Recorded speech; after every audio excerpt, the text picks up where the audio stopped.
never seemed so good. So good. On stage, thanks to A Beautiful Noise. The Neil Diamond musical has been wowing crowds for months, with Tony nominee Will Swenson starring as the Grammy winner, bringing his story to the stage alongside all his hits. And Will joins me now. Welcome, Will. Hi. Listen, good to be here. We're just watching that, and I'm singing along and everything. I mean, at this show, the music just makes you want to sing along, and everyone knows the words. Is that how it is at the show every night? Are people singing along? It is. It's contagious. It's just nobody knows why, but there's something about that song in particular that's just you cannot avoid singing along. Yeah, and the audience does. What's the energy like every night? I imagine you have to feed off of them, because this is this has to be a lot to take on every night. Yeah. I mean, I think it sort of bleeds into concert territory at times. I think a lot of people come that aren't necessarily Broadway folks because they want their Neil Diamond fix, so they're not sure what to expect.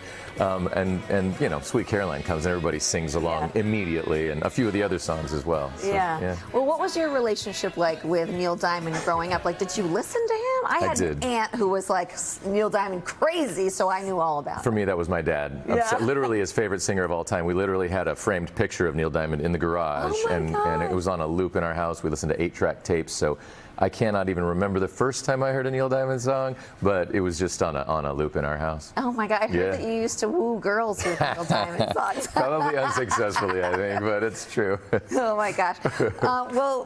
Have people told you through the years that you sounded like Neil Diamond, or did you know that this was going to be something you would play, given that especially that your dad loved him so much? I mean, I knew his stuff so well that I would sing his songs and learn them on the guitar, and I'm like a baritone like Neil, so I think I tried to impersonate him here and there, and it sort of turned into a party trick where I would do my Neil Diamond voice, and I sang that over the years, and I guess eventually word traveled to our producers that I could do Neil Diamond, so I ended up being the guy. Yeah, and you've been the guy in this show on Broadway since December, right? Yeah. But you were in Boston before that. We did our out of town in Boston, so we're coming up on a year of doing the show. Yeah, so what is it like having to sustain that kind of energy, 8 shows a week, 9 months and counting? I mean, it's impressive that I'm awake right now. I mean, it is impressive. No, it's hard. I mean, you hydrate and you try to sleep a lot and say a little prayer that it comes out every night. But yeah, it's tricky. And there's a partnership with the Parkinson's Foundation.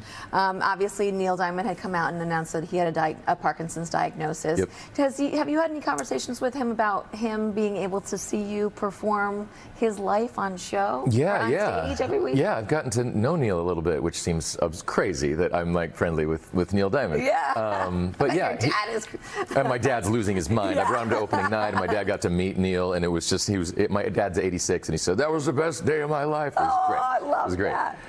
But Neil said that it's very bizarre for him to watch his life story. He said he's always been inside it, so it's very odd for him to sort of watch it from the outside.